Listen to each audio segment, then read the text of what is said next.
So welcome and hello, everyone. Welcome to our very first Nothing But Love webinar episode for 2024.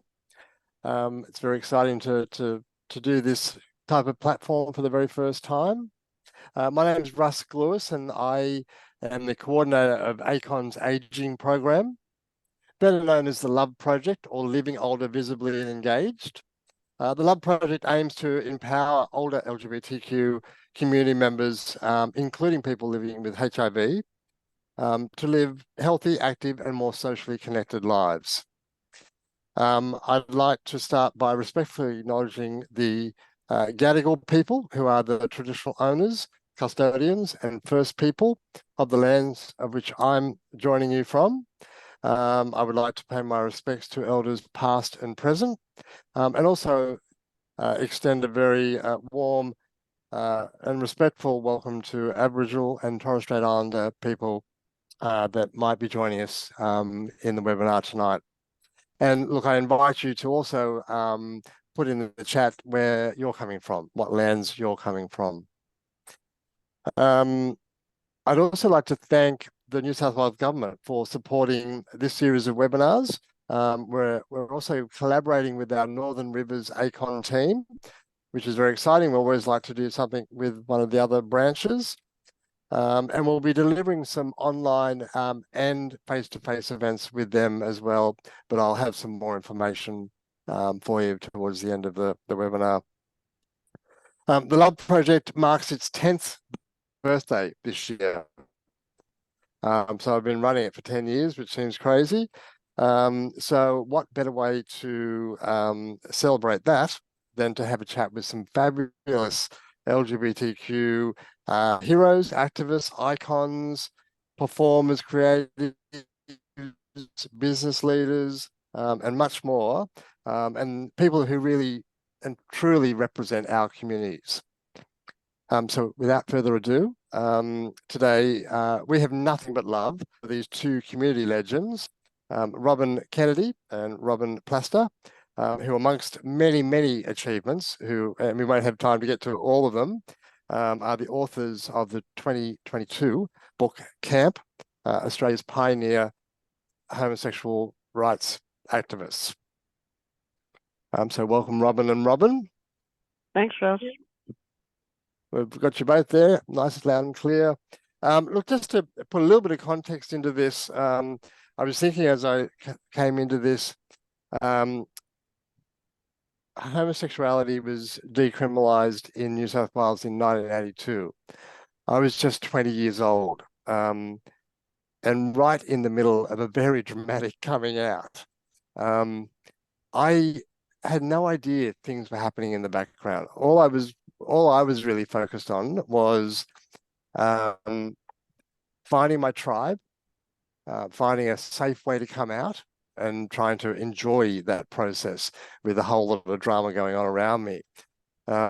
So I have to start by sort of sincerely sort of thanking you straight up, knowing that you were in the background for many years before my dramatic coming out, with all the activism and really starting to change the world that we live in now. So thank you for that. I might start just by asking you both just to share a little bit about yourselves currently, and just a little bit about what you were doing in the 70s. We'll break it down a little bit more as we move through, but just a bit of a quick introduction from both of you. Okay, hi everyone. My name is Robyn Kennedy.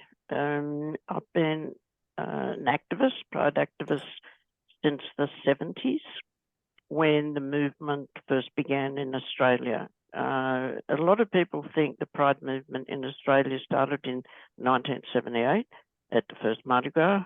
That is not true. It actually started in about 1970 in Sydney with the formation of Camp, New South Wales, which quickly spread right around the country, but we'll get into that later. Beautiful. Me as a young person, young lesbian growing up, was extremely difficult. We had a very intolerant society during the 70s. There was rampant homophobia and transphobia. Homosexuality was illegal. There was overt discrimination and violence. And all of us felt very alone. We felt we were the only one who felt like this.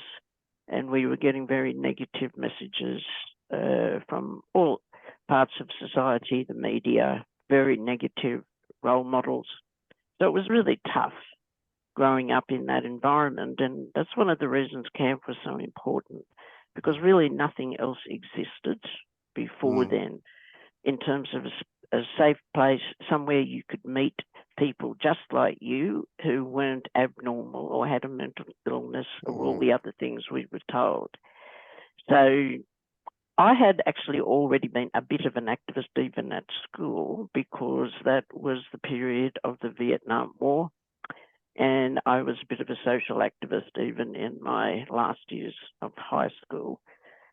So, but for me personally, you know, camp was just a godsend, you know, because I didn't know what to do about how I felt.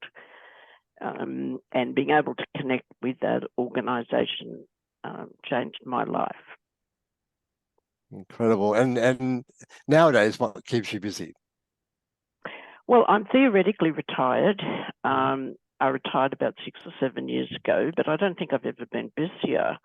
I seem to work harder than when people used to pay me money to do the same things I do now, which they don't anymore. I've kind of continued really being an activist.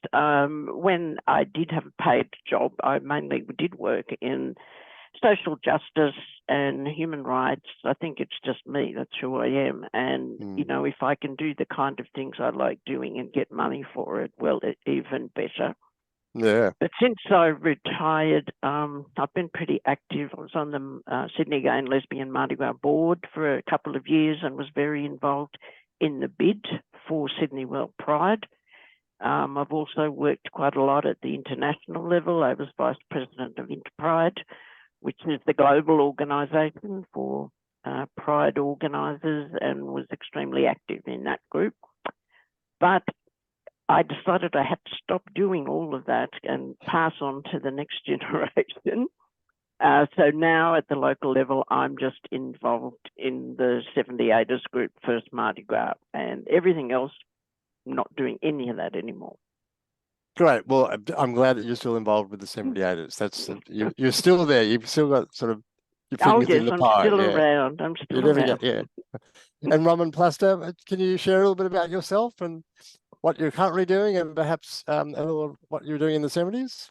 Well, in the 70s, gosh, I was only about 23, I think, when I was living with my partner and thought we were the only ones in the world, as a lot of couples probably did, who didn't know any other lesbians. So what happened was there was a TV program called Checkerboard in 1973, which featured Sue Wills and Gabby Antolovich, as well as Peter Bonselboon and Peter DeVal. And it was the first time I'd seen anything on homosexuality on the TV. And so they talked about camp, and so we immediately rang up and I got involved in, there was a women's side to it. There was a women's coffee shop, and also both Marg and I ended up on the executive of camp at that particular time, and just got involved in all the politics behind it. Moving on from there, my jobs were at the time was teaching. However, having been involved in that first Mardi Gras and having my picture taken and put in the front of the Telegraph, to which I nearly lost my job as a teacher in a private school, I felt a bit over, you know, working in that area, although I had loved teaching. So what I did eventually was work in, first of all, I got a position as a project officer with a particular project of national significance, as they called it, which was increasing girls' participation in maths. I had been a maths teacher, so this was right up my alley because it put together my work area with an interest in girls' education. And I continued in that in its various forms because it changed over years. And finally, when that was completed, I worked in diversity and equity type areas and equal employment opportunities in the public sector. Wonderful. And are you retired too now, or yes, are you? Yes. Yeah.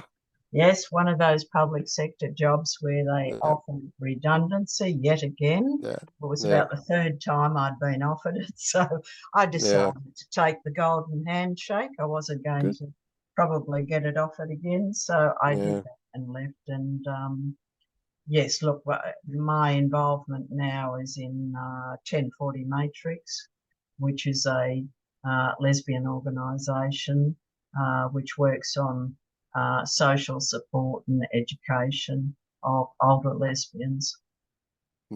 So incredibly important. The social support is just sort of underpins everything, really, just keeping community together and older people together. So so it pays off with mental health and physical health in all sorts of ways. So that's wonderful. The book Camp, could one of you share a little bit about kind of I guess the importance of bringing that book to life? Like so many incredible stories from people, such an incredible coffee table book to kind of for everyone to have, to be able to pick up just whenever and really sort of dive in. Could one of you just share a little bit about kind of that process in the book and its importance? I should show it too. Yep. Yeah, absolutely. Can't see it actually. No, we can see it. It's a bit out of focus, isn't it? Yeah, a bit out of focus. Oh, there it is. Look at that. Ah, we're good. Very good. Beautiful. Thank you. Eloise?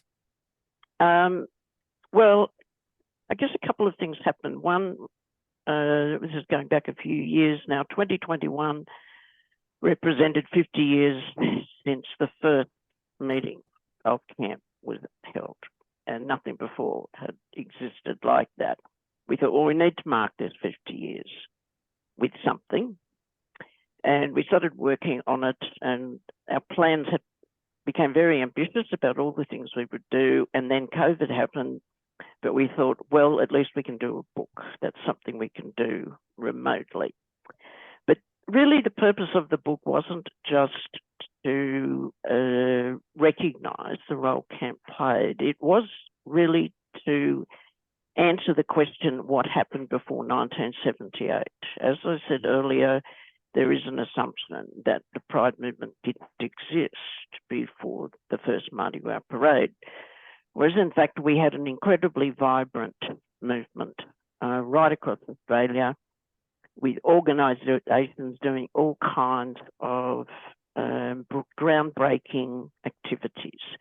And we wanted to really educate our own community, as well as the broader community, about our history and where 1978 came from, in terms of having a group of activists on tap to attend something like that. So that was very much about filling in that gap in our history, and we wanted to tell it from a personal angle. So it wasn't just a boring historical description. We wanted people to tell their own stories in the context of what it was like for them at that time to connect with a supportive organisation that validated who they were. So we went through records, and we managed to contact former members of camp right across Australia, because camp was established in every capital city and also on university campuses. And we wanted to get a good selection across the states, and it was particularly important for us to get the stories of women in the book, because women's histories as part of our movement has been very much neglected. But in our experience, women were really the backbone of much of the Pride movement, particularly because of the intersection with the women's movement. So women were very active in a whole range of ways. So it was very much about collecting all of that information and getting people to tell their stories, but also collect a whole lot of great archival photos that hadn't been published before. And we also commissioned a photographer, Richard Hedger, to travel around Australia and take portrait photographs of everybody, just as they are now. And the photos are actually quite incredible, They're beautiful, absolutely think. gorgeous, yeah. Just you can see everything in those faces. Yeah, so absolutely. we're very proud of the product. It certainly took us long enough, but we're very proud of the product, and we do feel it has a place in people's libraries. I think Rich is a fantastic photographer and has done lots of projects that really capture the essence of someone. During that time, like during the 70s, like there seemed like there was so much going on, so much activism, so much sort of change. Can you give me a sense of kind of the growth of camp across Australia? Yeah, they were called different names, but just your experience of sort of the growth, and once one person knew, how other people wanted to know about it.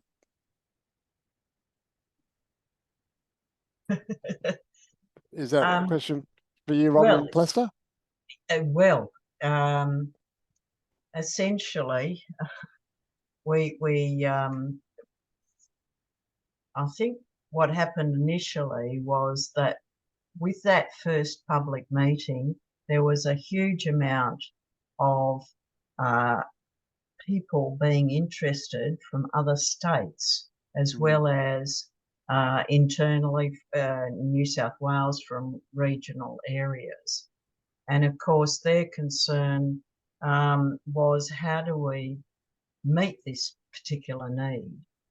So some people went out to the different states and talked to people there and tried to get meetings going so that the different states could organise their own particular meetings.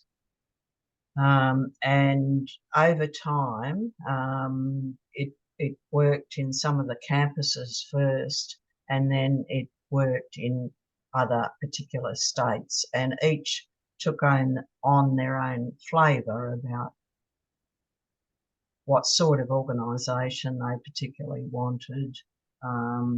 But it was based on Camp New South Wales. Yeah, yeah.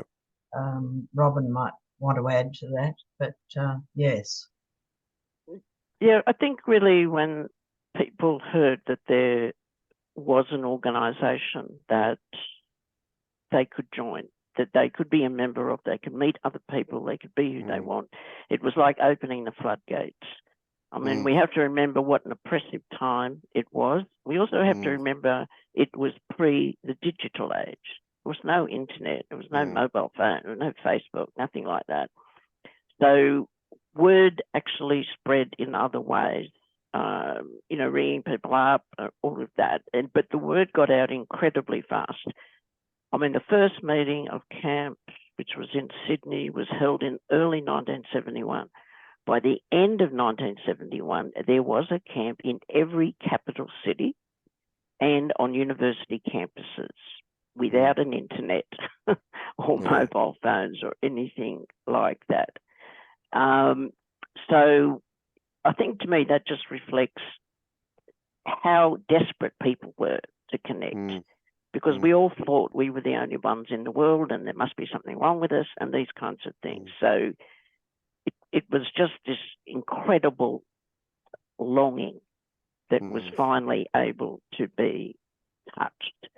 So Amazing how kind of, yeah, like everyone coming together, like finally people meeting people from the community and knowing that they weren't the only ones. And then you could start to exactly. create safe spaces for people to come into. That's right. And each of the camps operated, they were independent, but we were sort of a network. And each one did very similar things. So phone counselling, political activism, marches and newsletters, social events, these kinds of things, and going on TV and radio, exposing yourself, coming out in the most public ways.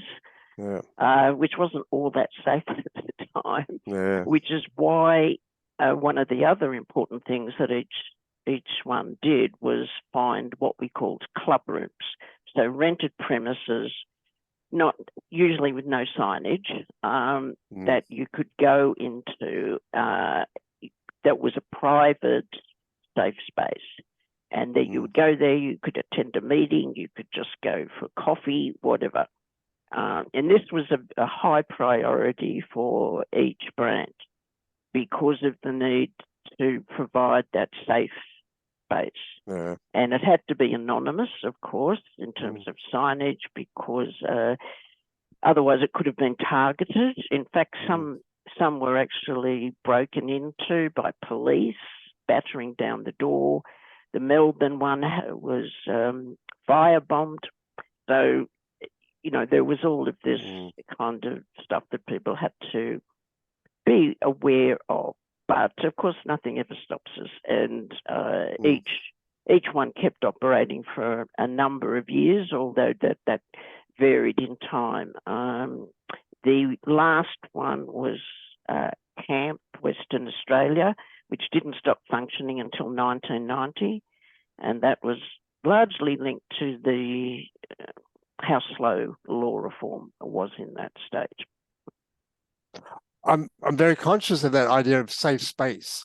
And I actually do that still a lot. Like everything that the Love Project does, I'm very conscious of we're creating an environment for all older people, but older people have a different lived experience and have come through so much.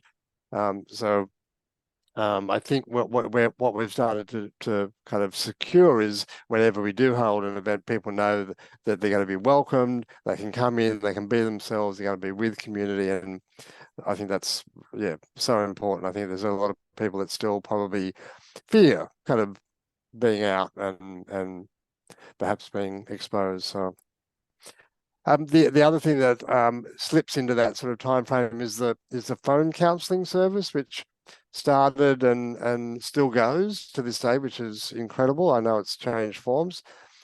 Could you share a little bit about sort of the importance of the phone service? Well, yes, to start off with, I think some of the phone counselling service started because quite a few of us were had our phones out there, our phone numbers.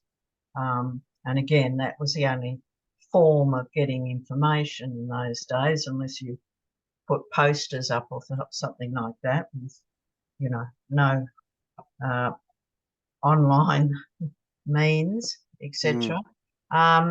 So I guess what happened was those of us that were taking phone calls and realising that there was a need out there because people were ringing because they were totally isolated, either in the cities, but also in regional and rural areas. And the questions they asked and the counselling that they needed, because they absorbed a lot of the homophobia internally, because they were being told externally, that it was a sin by the church, or, their families didn't approve. It was also against the law for males, not for females. But there were no role models out there too of people being homosexual and feeling free, etc. So it was decided that really counselling systems should be set up not necessarily in people's homes as it had been to start off with. And also that not only that, was that the people that answered these phones needed some professional training because a lot of them didn't have it. And so we got a psychologist in New South Wales to do some professional training of our counsellors so that, you know, the answering would be appropriate. And what we'd found before from people ringing in also was that they had tried other counselling lines, the general counselling lines, and either the people had no idea how to handle them, or they had a prurient interest in what people do in bed or something like that. So it was totally inappropriate. So part of the executive in camp set up education as well for external groups. So we taught marriage guidance counsellors, as they were called in those days. This was before the Family Law Act came in, and we talked to family law counsellors. We talked to doctors in training at universities. We talked to school counsellors, etc., just in order to get across and fight all those myths about homosexuals that they had been brought up with, either through, you know, the church or the law, etc. And I think it was quite effective over time. And yes, the phone counselling in New South Wales grew incredibly. And from that, we could find out some of the problems out there as well. So that was important feedback to get. Yeah, and incredible that those services have grown and thrived now, because there's still people out there that have nowhere else to turn, and might come from families that don't understand, or religious backgrounds. So to be able to sort of jump on their mobile and do a Skype or a Zoom or an online session with someone straight away is a testament to sort of how that service started. And I can get that sense of kind of people clamoring to kind of just pick up the phone and talk to someone, and then slowly get educated, and the service improves. Yeah, I mean, sometimes people would ring several times and hang up, trying to get the courage to speak. And they were also worried that maybe the line was tapped. Who was listening? Was this a police front? Was it entrapment, which of course was very common at the time, entrapment? So this kind of thing happened a lot. And when they finally connected, that might be the first time they'd ever told anybody how they felt.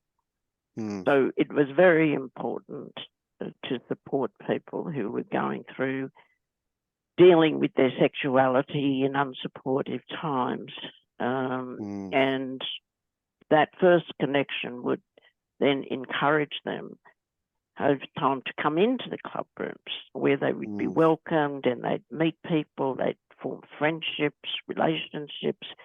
And if they hadn't made that first call, they wouldn't have been able to do that. Yeah, they may not have survived. Yeah, I'm very grateful that I had my parents sent me to a psychologist when I was probably 19 or something. And I'm just so grateful that that person told me that it's my parents that should have been seeing him, not me. So just like, because not all psychologists were good, but for me, I thought it was like, oh, okay, right. And obviously, I went home and told them that, and that wasn't going to work for them either, but that's how it went. The other thing that was really interesting when I was reading your stories is this time is so full of kind of fighting for equity for gay and lesbian people.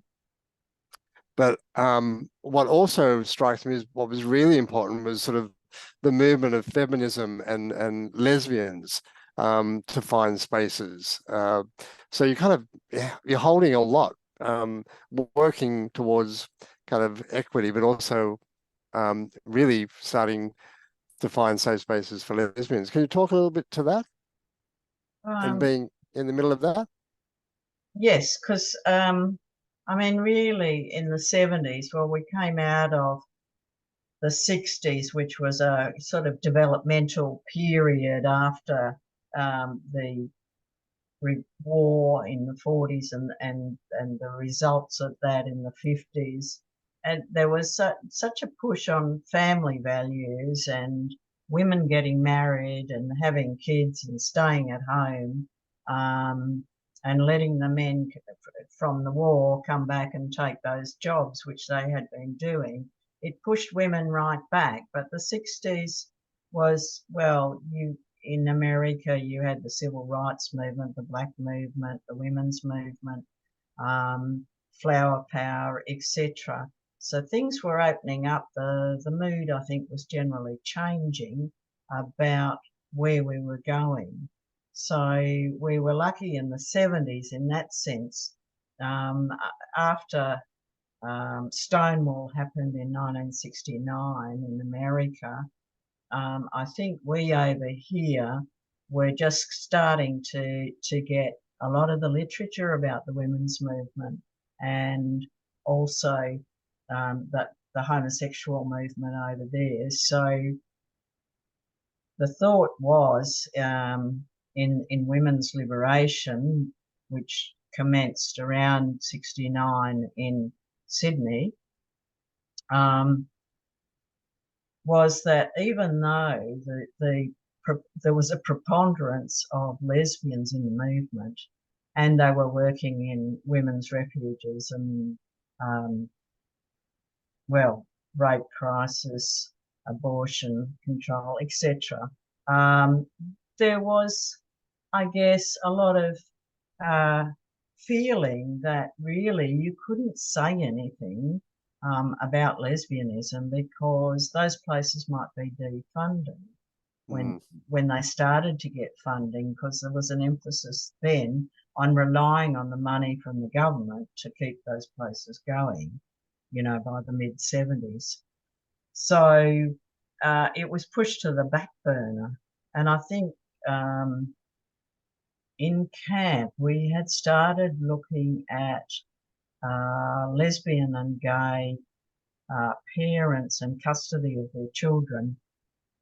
We found out that it was mainly to do with lesbians losing custody of their children for various reasons, mainly because they were lesbian. If they were given custody, it was due either to the father being alcoholic or violent or something like that.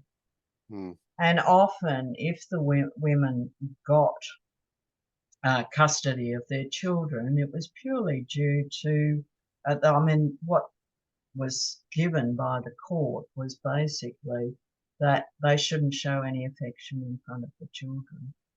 So it was a horrendous time because women weren't really being able to utilise both the women's movement and lesbianism and put the two together.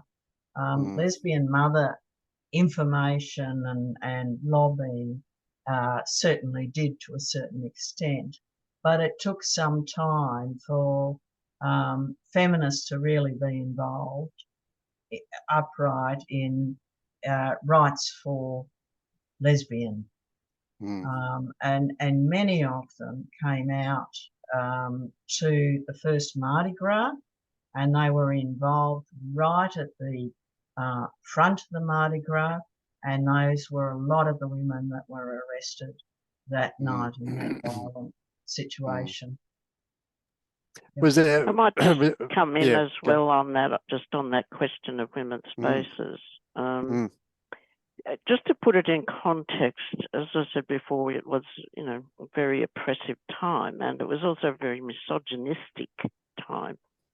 So a lot of expectations about women, all of us, to conform to these stereotypes.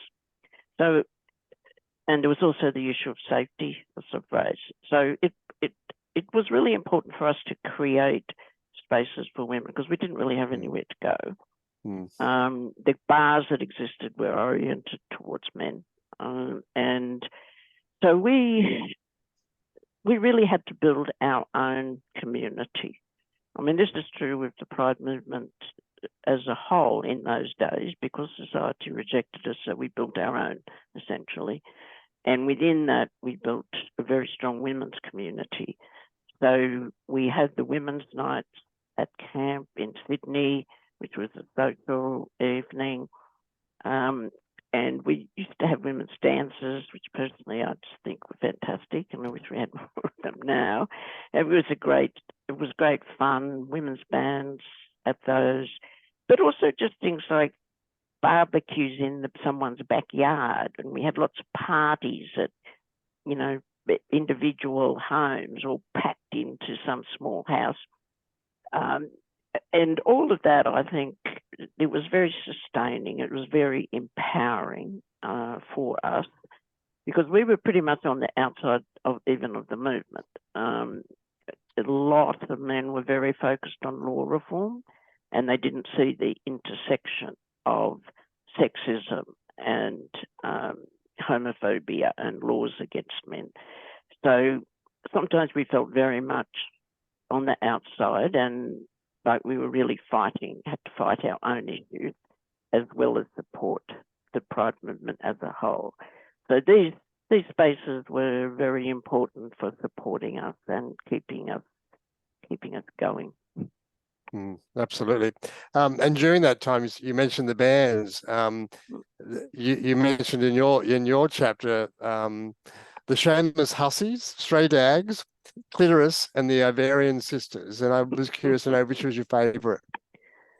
Well, actually, I loved the Ovarian Sisters.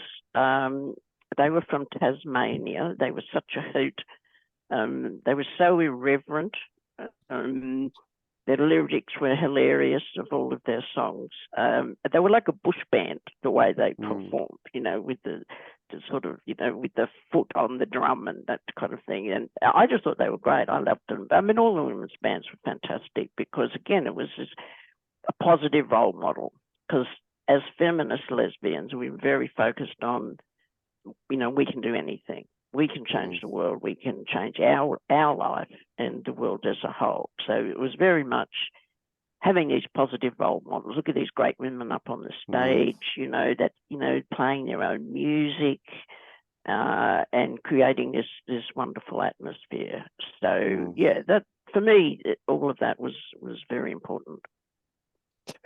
Look, I'm conscious of time. I knew we'd sort of run tight, but I thought I'd ask if there was a moment for either of you, and either of you are welcome to answer the question, but that you still reflect on and have a bit of a laugh, or you're astounded that you actually got something done. Is there? Can you think of anything that kind of you still look back on to this day and think, wow, that was, what did I do there? I'm not sure that I can speak about fun from my section, but you know, there was in our book a reflection on some of the good things, and it did raise a laugh from me. One of the people, Cole Eglinton, was at a rally outside a church because Peter Bonselburn was thrown out. He worked in a church. He was thrown out when it was known he was homosexual. So they all thought that they would go along and rally outside. Well, of course, the church got word of this, and they had got security people to stop any of the demonstrators going inside. So Cole waltzed in because she had been involved in the church years before. So she had her Scripture Union badge. So she wore that on one side and she wore the camp badge on the other side. They did try to throw her out, and she just pointed at the Scripture Union bag and walked straight in. And we have a photo of her coming out after the end of the service, just behind the minister. So very good photo opportunity. Yeah, And amazing. yes, one more. Again, Cole was involved. She was handing out these, how to vote things. And this was David Widder. He was a real lark involved in the early 70s. And he was an openly gay candidate, and he was actually running in the seat of Lowe, which at the time was the Prime Minister's, Billy McMahon's, seat. And so he had these posters made, and on the caption on the poster was, "I've got my eye on Billy's seat." Cute. It got a lot of publicity. Yeah. And that's what you need. You need to have Yes, that's right. Bit a of fun. tagline. Yeah, absolutely. So look, we've got a few questions that were given to me as people registered. I might just go to a couple of those just so we can kind of hear from our attendees. The first one from Kate. What would you say to young lesbians today with your lifetime activist experiences? Well, that's interesting. Look, I would say from my part is it's really important to have support as a younger person. So to find other like-minded people, and it doesn't matter what age group they are, you can relate across all the age groups. And also to look to giving back to the community. I think that's really important. And be aware that really what's taken for granted now has been hard fought for in the past and can be taken away because there's certain factions out there that are wanting to wind back some of the hard-won gains that we have got as the Pride movement. It's pretty frightening, isn't it? Yeah, you can see the global movement towards pushing back. Yeah. Yeah, I mean, I agree with Robyn there. I think our greatest enemy is complacency. Because, compared to then and now, there's hardly any comparison in terms of the rights that we have now. But you only have to look around the world to see the impact of growing conservatism. And we've seen it here too. Prior to the last election, there was very much an anti-trans flavour about the last government. But just on a personal level to people, I think it's important to keep being brave. We're often put in situations where assumptions are made about us, and we don't necessarily always feel comfortable in correcting people about those assumptions. Sometimes you think, oh, it doesn't matter, or I can't be bothered, or whatever. But it's always, it's part of educating people to not let them get away with assumptions. Like, you get a question, in my case, about my husband. I never let that go because it's their problem if they think I've got a husband. It's not mine. So it's about, keeping up the courage, because we have to continually challenge the assumptions that are made about us and our lives. So, and that's not always easy, but I encourage people to do that. Yeah, it's very true. I think we as the people that have a voice and can stand up, need to stand up, because there's others that can't or are fearful to do that. So yeah, I'm very much with you on that one, having the confidence just to be yourself and speak up. Geo asked, your book camp was also a theatre play. What was the experience like, and will it return to the stage one day? Okay, yes, I had this great idea. It seemed like a good idea at the time. because Sydney World Pride was coming up, and we had, and I thought, oh, here's an opportunity. And for me, even as someone that's, you know, very familiar with the book, but reading the stories, I kept visualizing them in my head and thinking, this is a play. This is a play. You know, this is sort of my background a bit.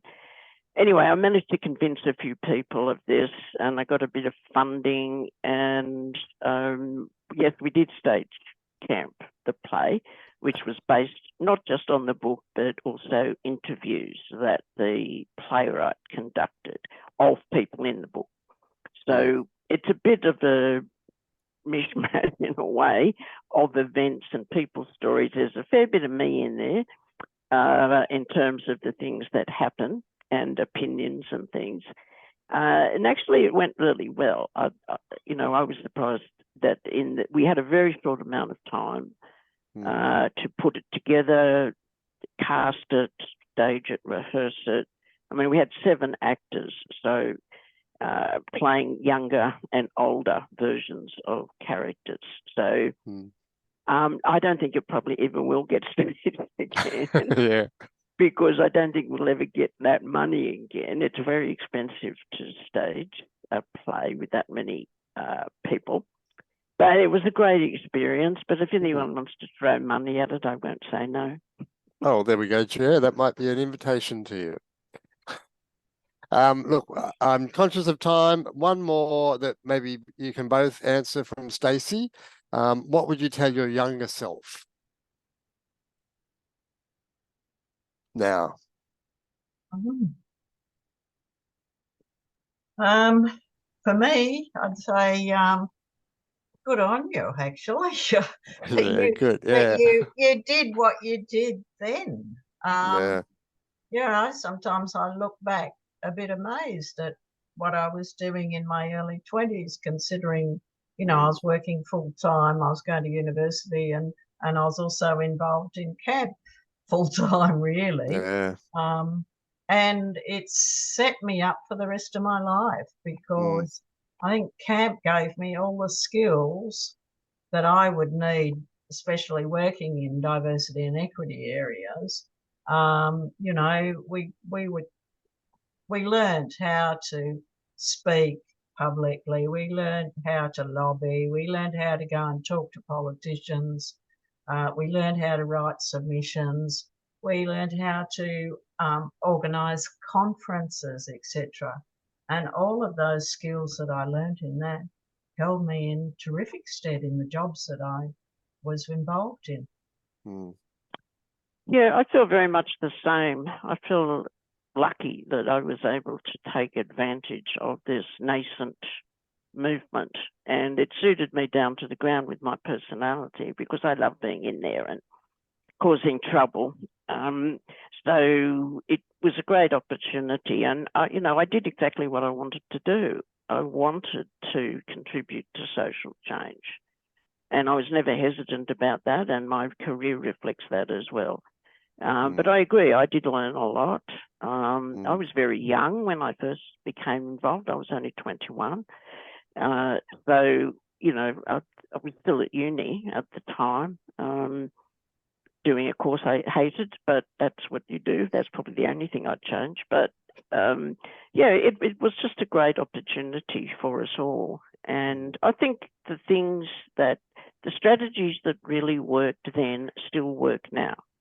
So I think CAMP was one of those organisations that developed very effective strategies. We didn't have a digital network to support us, but we still got the word out, and we got out there. We went and saw the state premier. We went and saw ministers. We sort of forced ourselves upon people until they listened. And that is very much, you know, what we do these days, although, you know, we do have the support of digital networks. But yeah, I think that was really important for us all in terms of building our confidence and reinforcing, you know, that what we were doing was really worth it. Amazing. Well, look, we're so lucky. I'm sure I'm speaking for everyone, and we definitely have nothing but love for both of you, for everything that you've done. and continue to do and be just part of the community, which is really lovely. And thank you so much for sharing your time. Eloise, was there any questions that you wanted to put forward, or? Just Oh, no, we're gonna put sharing that, while there I'm we go. speaking, Yeah, we had a couple beautiful. of questions about how people could buy the book. So we will Fantastic. email this information out, but you can see it on the slide as well, and I will leave that up. I'm hoping, Russ, that's all you can see on my screen, right? You don't. Yep, that's Great. all. Phew. That's great. Nobody needs to see how busy it is back there. Look, I think something I apologize to the people in the chat that we weren't able to get to all of the questions and comments, but I guess if I was to share a flavor, what really came through for me reading those comments was the breadth and stretch, both in time and at the time of camp. So there were people in the chat sharing that they lived in France at the time and still felt supported by camp. There was someone else who shared a story of Camp Melbourne, two police officers dropping off two men that they had found on the street for support rather than arresting one at the time. Homosexuality was still punishable by law. So just who camp was reaching at that time, and also that through line. When I was hearing you talk about the club spaces, I was thinking about the queer space that I kind of came into when I was at uni. I guess seeing the ways that it spread is something that really came through. Actually, one question maybe just for those that have a bit of extra time and are interested. There was a question in the chat that was really very specific about whether anybody had been involved in the recent aged care legislation, because that person says it's horrendous legislation. I'll be honest and say I haven't had a chance to check it out. I'm guessing the answer is no. Please let me know if that's not the case. But I thought really quickly, if any of you have any experiences of, as you've perhaps aged, if you've kind of gone into different advocacy around the needs of older people as well, and if so, what that experience has been like, maybe to expand that question. Okay. One of the areas that I was involved in was Matrix, which was looking at alternative housing for older women. This was a while ago, and we certainly did questionnaires at the time and came up with some alternatives that we as lesbians would prefer to live in, like, being in the same street maybe, but having support, or buying into a whole set of flats and taking over the whole set of flats, etc. But we also looked at what was happening in aged care at the time. And when lesbian couples are not allowed to live together in some of the religious area institutions in aged care, it was a real worry. And so there was lobbying in those particular areas about some of those particular problems, and also appropriate home care. If you don't have lesbians going in there and dealing with older lesbians, then it's not really appropriate sometimes, unless they have been really trained and are open to it. Those are some of them. I think there has been some progress in this area. There's the Rainbow Tick, and there is there's a place in Queensland that is dedicated to older LGBT, and of course the Love Project and the work that ACON does. But I do think a lot more work needs to be done. I mean, we are an aging community. We are the first generation that has lived our entire adult lives out from the time when it was very difficult. So, we are now an aging generation. And I